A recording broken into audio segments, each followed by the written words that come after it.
suis très heureux de vous accueillir dans cette vidéo où nous allons répondre à la question quel ordinateur choisir.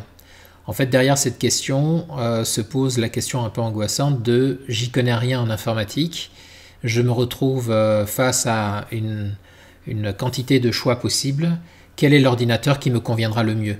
Donc premièrement, regardons le besoin.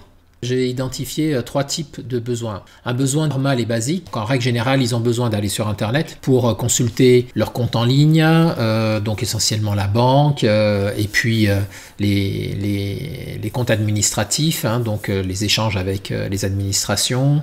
Ils vont rechercher des informations sur Internet, donc ils vont regarder des vidéos, ils vont également aller sur des réseaux sociaux, ils vont envoyer et recevoir des emails, ils vont faire leur administratif. Bref, pour tous ces usages, aucune inquiétude, n'importe quel ordinateur sera capable de faire l'affaire, mais aucune inquiétude par rapport à la puissance de l'ordinateur.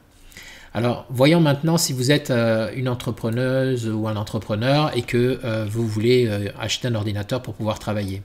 Alors s'il s'agit uniquement de faire de l'administratif, c'est-à-dire que si vous avez besoin d'un ordinateur pour faire votre compta, vos devis, vos factures, suivre vos clients, etc., ben là aussi, n'importe quel ordinateur fera largement l'affaire. Je vous conseillerais quand même un ordinateur portable parce que vous allez avoir besoin de choisir un outil qui puisse vous accompagner un peu partout. Si par contre vous êtes dans un métier de créatif, que vous allez produire de la vidéo, des photos, du multimédia, ou que vous avez un métier spécifique qui est assez gourmand en ressources comme architecte, vous allez avoir besoin dans ce cas-là plutôt d'un ordinateur qui va se rapprocher des ordinateurs de type gaming, gourmand et exigeant en termes de ressources graphiques. Pour un usage de gaming, donc des ordinateurs qui servent à jouer, il faut savoir que n'importe quel type d'ordinateur ne vous permettra pas de jouer à des jeux. Et donc il faut des ordinateurs spécifiques qui contiennent des cartes graphiques. Et ces cartes graphiques, à elles toutes seules, ont des budgets qui sont très élevés, plus de 1000 €. Vous trouverez sur les étagères des boutiques l'étiquette gaming parce que justement ce sont des ordinateurs qui ont le profil pour accomplir ce genre de prouesse. Voilà.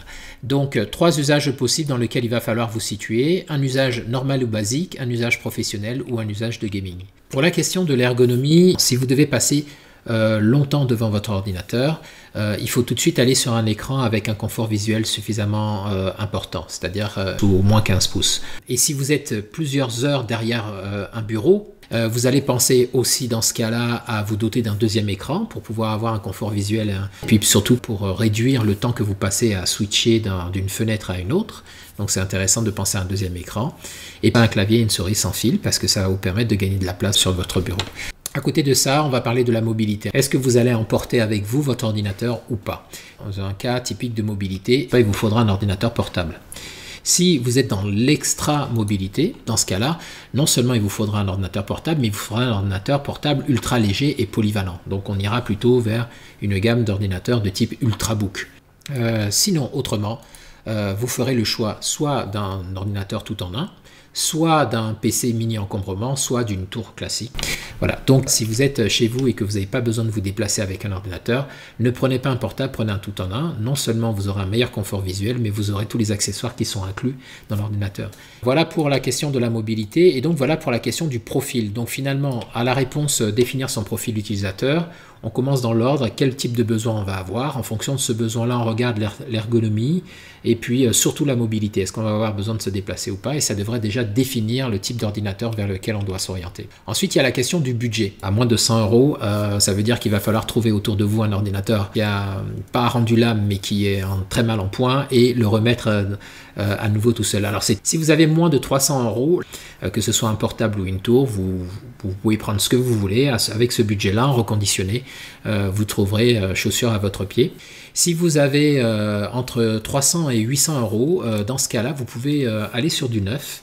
Honnêtement, moi je resterai plutôt sur du reconditionné parce que vous avez la même garantie d'un an en fait avec du neuf et du reconditionné. Et vous avez du reconditionné de grade A qui est en parfait état, donc comme un neuf. Donc auquel cas, il vaut mieux faire des économies à ce moment-là et puis les réinvestir sur les accessoires autour, imprimantes, etc.